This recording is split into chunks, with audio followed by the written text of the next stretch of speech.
Now, on another matter entirely, the House of Representatives will vote today on a bill from Representative Barbara Lee to repeal one of the key authorities behind nearly 2 decades of U.S. efforts to fight terrorism, the 2002 authorization for the use of military force. House Democrats claim this vote is an urgent act of congressional oversight, and the Democratic leader has indicated the Senate will take it up with similar zeal. The right way to address ongoing terrorist threats is a debate certainly worth having.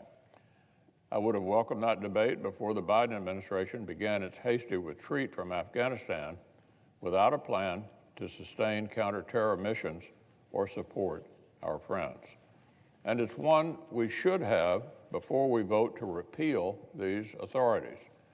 Reality is more complicated, more dangerous, and less politically convenient than its supporters actually believe. The fact of the matter is, the legal and practical application of the 2002 AUMF extends far beyond the defeat of Saddam Hussein's regime. And tossing it aside without answering real questions about our ongoing efforts in the region is reckless. So let's clear up some facts. The 2002 AUMF has been understood for years to apply to a variety of threats emanating from Iraq. Administrations of both parties have cited it as an important legal foundation of our fight against ISIS.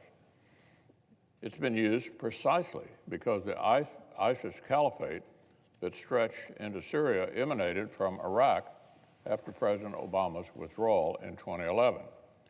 The 2002 AUMF is important in Iraq today because it provides authorities for U.S. forces there to defend themselves from a variety of real exigent threats. It's arguably even more important in Syria, where our personnel are present against the wishes of the brutal Assad regime, supporting local Kurdish and Arab forces and conducting strikes against ISIS.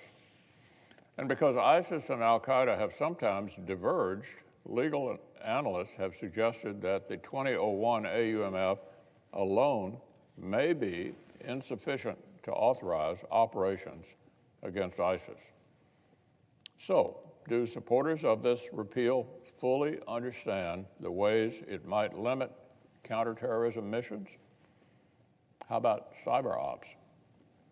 How about support for Kurdish and Arab forces in Syria? How do they propose we respond to growing attacks against our forces and interests in Iraq? And what about the prospects for robust congressional oversight if the president is left to rely on unilateral Article II authorities or even less transparent ones? We're learning a lesson in real time about withdrawing from Afghanistan without a plan. We shouldn't make the same mistake here. So I suspect this isn't really about reasserting congressional oversight. After all, when the last administration announced plans to withdraw from Syria and Afghanistan in 2019, 24 Democrats joined my amendment opposing the decision and reasserting our role in foreign policy. But now, many of our colleagues no longer want to talk about what we should be doing to confront these ongoing threats. A lot can happen in 2 years, I guess. The political winds have certainly changed. But one thing hasn't changed, Madam President. The grave threats posed by ISIS, al-Qaeda, and other terrorist groups are as real as they've ever been. And repealing AUMFs without agreeing on a set of new authorities up front will only lead to more uncertainty about what we're going to do about them. For years, U.S. forces have been carefully handling more of the primary responsibilities for counterterrorism to brave local partners. Under the last administration, this allowed our military footprint in Iraq and Syria to shrink dramatically. But the only reason that worked was because our partners have been able to trust that the U.S. military is still authorized to back them up. And today, House Democrats intend to rip out one of the key authorities underpinning that trust.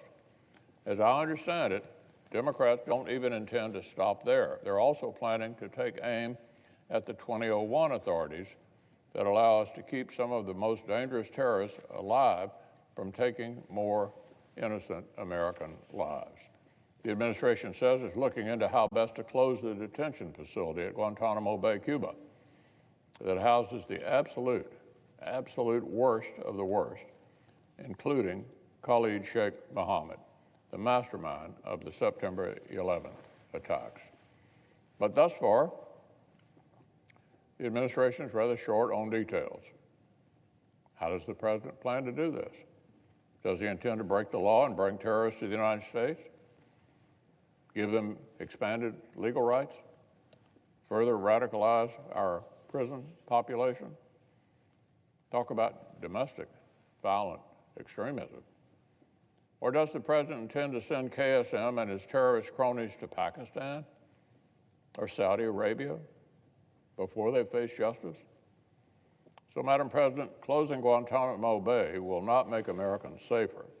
It will not bring solace to the victims of terrorism. It will not make America more respected in the world. And it won't solve the terrorist threat any more than repealing AUMFs will end their war against us.